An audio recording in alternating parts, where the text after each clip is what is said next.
Eh bien, bonsoir pour un nouvel épisode de Je range mon bureau, c'est le numéro 34. Il y a notamment un reliquat du 33 et même un reliquat du 32 et du je sais pas quoi, enfin bon bref. Cette semaine j'ai essayé quand même de m'y remettre, j'ai refait une traduction sans filet, il y avait eu un mois et demi ou presque d'interruption, et puis je sais que je dois aussi ne pas trop laisser traîner le projet Pinger. Voilà, c'est janvier 2019. Demain, c'est la reprise des cours. J'ai eu 2 semaines extrêmement chargées au niveau professionnel. Donc voilà, c'est pas facile de garder du temps pour tout ça à la marge. Sur mon bureau, qu'est-ce qu'il y a? Il y a la traduction, une des traductions françaises de The Turn of the Screw de Henry James que j'ai prêté et qu'on vient de me rendre, traduction nouvelle par Janine Lévy, dans la collection biblio du livre de poche. Je n'en parle pas plus, d'autant que The Turn of the Screw, c'est quand même un des James les plus connus, mais voilà, si vous ne connaissez pas Le Tour d'écrou, c'est vraiment à connaître. Et puis il y a aussi un très bel opéra de Benjamin Britten. Sur mon bureau, il y a The History of Rasselas, Prince of Abyssinia de Samuel Johnson, un grand classique paru la même année que Candide, en Angleterre pour le coup. Donc évidemment Samuel Johnson, qu'on ne présente pas, le grand lexicographe, le grand philosophe et essayiste anglais du XVIIIe siècle, qui ici s'est livré à une sorte de fable, d'apologue, très curieux d'ailleurs, parce que ça finit sans finir, donc ça finit de manière complètement aporétique, et c'est très déroutant. La raison pour laquelle il y a ça sur mon bureau, c'est parce que, avec le suivant, dont je parlerai après, ça faisait partie du programme du cours de 2e année de littérature que j'enseignais au premier semestre. Donc voilà, on va enfin attaquer le second semestre. Donc je vais quand même un tout petit peu dépoussiérer mon bureau. Je n'aurai plus besoin immédiatement de Rasselas. Rasselas, c'est un apologue sur la question du bonheur et sur la question de l'ataraxie finalement, de l'absence de trouble. Est-ce que le bonheur consiste en l'absence de trouble, ou est-ce que le bonheur consiste en la connaissance et en l'expérience, y compris du malheur? C'est une grande question philosophique. Et Samuel Johnson, avec un côté très orientalisant aussi, parce que ça se passe en Abyssinie, puis dans une sorte d'Arabie fantasmatique, Samuel Johnson a écrit ce texte, soi-disant en 8 jours, en fait, je crois, pour payer les frais d'enterrement de l'enterrement de sa mère, je crois, je me souviens plus bien, c'est pas très important. Et voilà, c'est un texte extrêmement nerveux, extrêmement déroutant aussi, par pas mal de côtés. Est-ce que je lis un extrait? Allez, je lis un extrait. Ouais. Si je lis un extrait, je vais vraiment prendre du retard sur le dossier, mais c'est pas grave. Le chapitre 24, tiens. The prince examines the happiness of high stations. Rasselas applauded the design and appeared next day with a splendid retinue at the court of the Bassa. He was soon distinguished for his magnificence and admitted as a prince whose curiosity had brought him from distant countries to an intimacy with the great officers, and frequent conversation with the Bassa himself. He was at first inclined to believe that the man must be pleased with his own condition, whom all approached with reverence and heard with obedience, and who had the power to extend his edicts to a whole kingdom. There can be no pleasure, said he, equal to that of feeling at once the joy of thousands all made happy by wise administration. Yet since by the law of subordination this sublime delight can be in one nation but the lot of one, it is surely reasonable to think that there is some satisfaction more popular and accessible, and that millions can hardly be subjected to the will of a single man, only to fill his particular breast with incommunicable content. These thoughts were often in his mind, and he found no solution of the difficulty. But as presents and civilities gained him for more familiarity, he found that almost every man who stood high in employment hated all the rest, and was hated by them, and that their lives were a continual succession of plots and detections, stratagems and escapes, faction and treachery. Many of those who surrounded the Bassa were sent only to watch and report his conduct. Every tongue was muttering censure, and every eye was searching for a fault. At last the letters of revocation arrived, the Bassa was carried chains to Constantinople, and his name was mentioned no more. What are we now to think of the prerogatives of power, said Rasselas to his sister. Is it without any efficacy to good, or is the subordinate degree only dangerous, and the supreme safe and glorious? Is the Sultan the only happy man in his dominions, or is the Sultan himself subject to the torments of suspicion and the dread of enemies? In a short time the second Bassa was deposed. The Sultan that had advanced him was murdered by the Janissaries, and his successor had other views and different favorites. Une réflexion bien sûr sur les liens entre le bonheur et la politique. Rasselas c'est un prince, je raconte pas l'histoire, mais enfin l'argument principal c'est que le prince Rasselas au début du récit est élevé dans une happy valley, la vallée du bonheur, la vallée heureuse. Et dans cette vallée heureuse, évidemment, il n'y a absolument aucun trouble, aucun malheur, aucune souffrance. Et en fait, il finit par s'ennuyer. Et donc la seule solution, c'est d'aller dans le monde qui est extérieur à la Happy Valley, donc le monde réel, et donc unhappy, malheureux, soumis aux vicissitudes. Et donc bien entendu, la réflexion que Rasselas va porter au fur et à mesure de ses expériences sur le bonheur est une réflexion bien sûr politique, qui relie le bonheur à la question politique. Je pense que c'est un texte qui est très mal connu ou très peu exploité, étudié par les gens qui travaillent sur les Lumières en France, hein, qui travaillent sur les Lumières, sur les questions philosophiques, sur les conceptions du bonheur, et puis aussi sur les fictionnalisations des réflexions philosophiques et les débats philosophiques du XVIIIe siècle. Rasselas, ça fait même pas 100 pages, et vraiment, je vous le conseille. J'ai eu l'occasion, pour ce cours, aussi d'approfondir aussi un petit peu un écrivain que je connais peu, Washington Irving. Ici, Washington Irving, donc c'est début 19e siècle, hein, c'est un des premiers grands écrivains de la jeune nation américaine. Et Washington Irving, connu pour deux textes qui sont dans le Sketchbook of Jeffrey Crayon, qui est ce livre-là, ici. Alors, c'est en Penguin, il est publié comme The Legend of Sleepy Hollow and Other Stories, parce que c'est plus vendeur Sleepy Hollow, parce qu'il y a eu le film, tout ça. Mais en fait, c'est The Sketchbook of Jeffrey Crayon. Et donc, évidemment, moi, je connaissais surtout Washington Irving pour Rip Van Winkle et pour Sleepy Hollow et quelques autres textes. Et j'ai donc lu la totalité de ce Sketchbook of Jeffrey Crayon. Je pense que la plupart de mes étudiants s'en sont dispensés. Ils ont bien vu que ce n'était pas absolument au centre tout à fait de la réflexion du cours sur le romantisme et sur l'accession vers le romantisme. Mais moi, à titre personnel, j'ai trouvé tous les textes qui ne sont pas des textes fictionnels extrêmement intéressants. Il y a une série d'essais, de réflexions sur la rural life in England, sur des espèces de comparaisons en fait sociopolitiques entre justement la jeune nation américaine et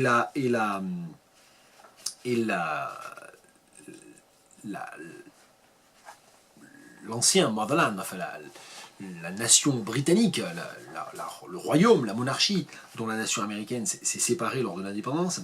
Et finalement, l'ensemble de ces chroniques, on peut les appeler des chroniques, ou de ces essais brefs, entre comme ça dans une espèce de résonance permanente avec les quelques fictions qu'il y a dans Rip Van Winkle, bien entendu. Alors cela dit, j'ai dit...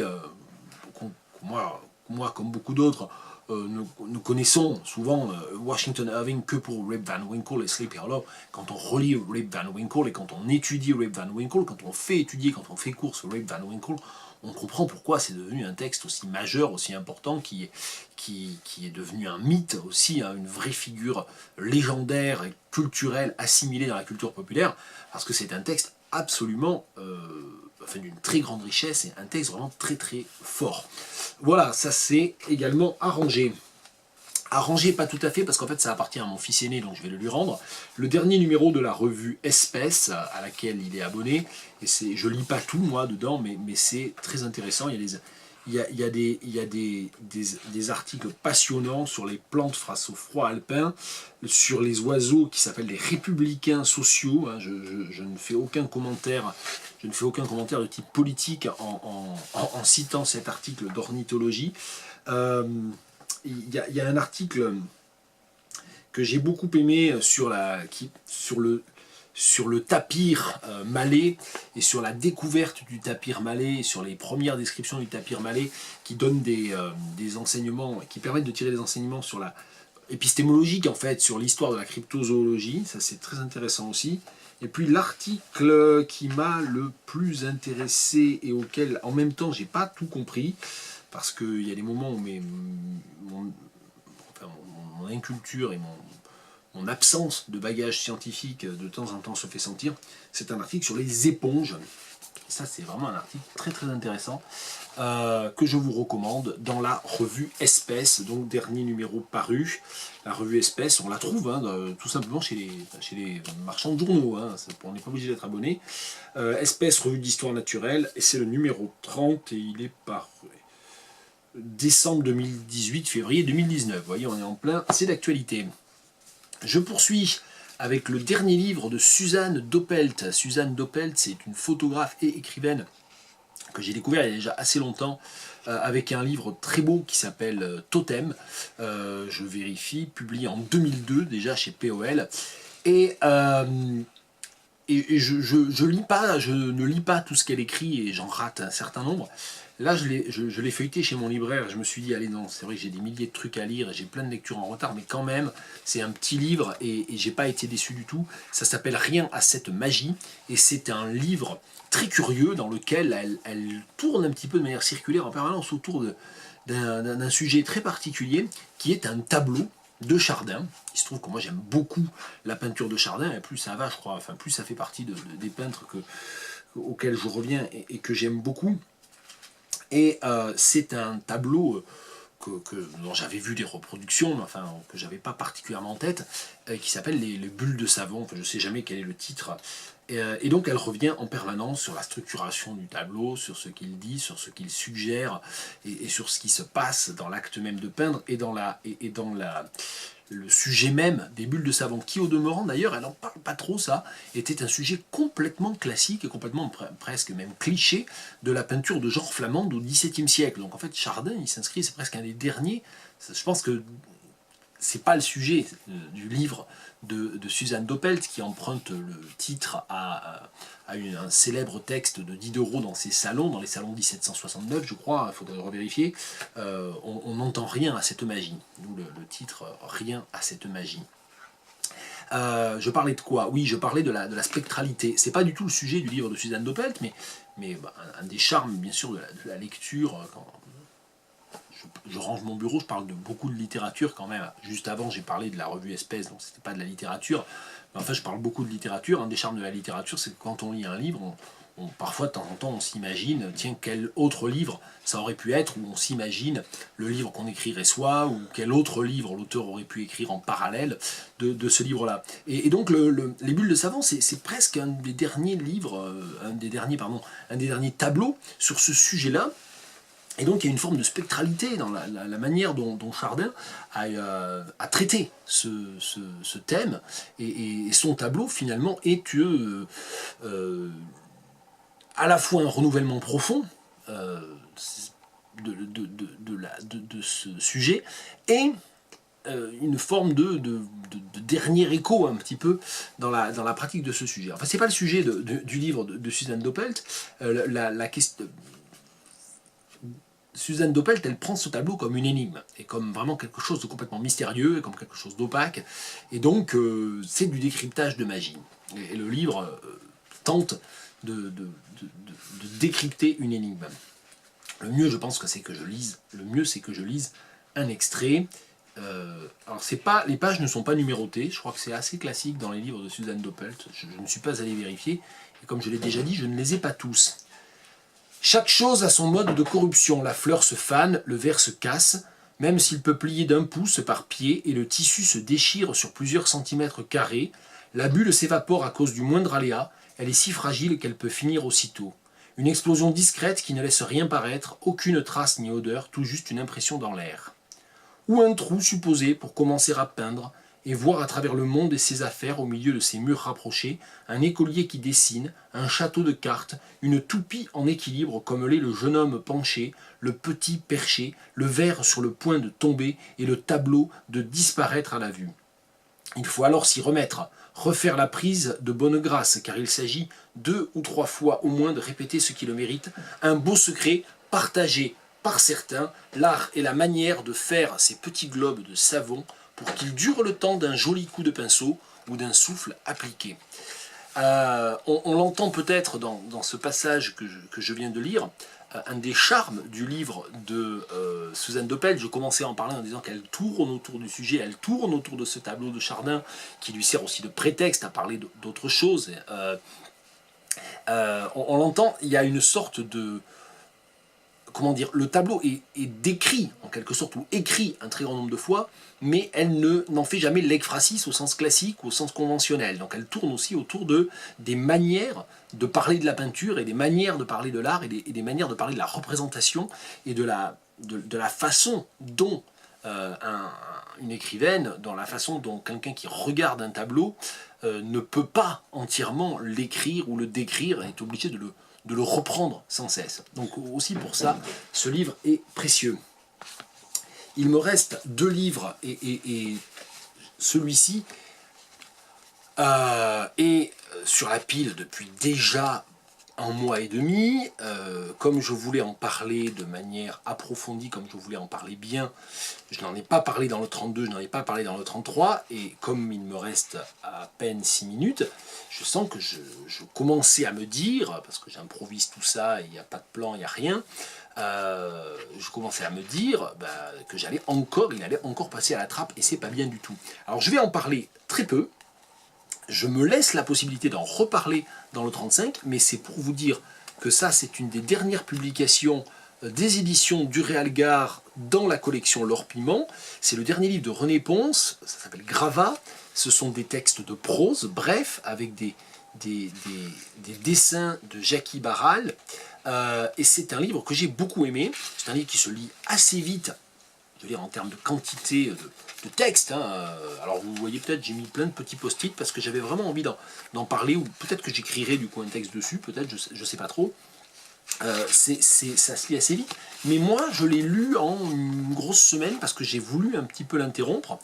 Et d'ailleurs on a eu un échange avec l'éditeur sur Facebook, parce qu'il disait que c'était un recueil de poèmes, et moi je ne l'avais pas du tout lu comme un recueil de poèmes, je l'avais vraiment lu comme un récit suivi, sachant que Gravats, c'est sur l'imaginaire, et ça croise, ou ça alterne des récits de rêves, on va dire presque identifiables, ou conventionnels en tant que récits de rêve, et une approche du réel qui est une approche du réel comme gravat, comme débris. Donc on a là aussi une spectralité, on a une réflexion sur le corps qui se désagrège, sur le corps qui se délabre, qui se disloque.